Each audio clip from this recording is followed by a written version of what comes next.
وقالت أولاهم لأخراهم فما كان لكم علينا من فضل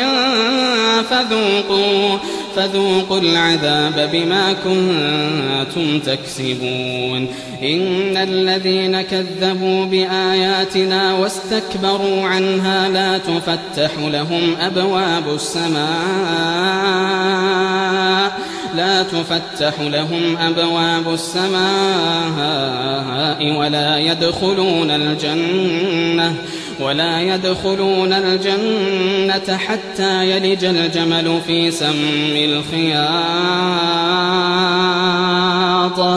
ولا يدخلون الجنة حتى يلج الجمل في سم الخياط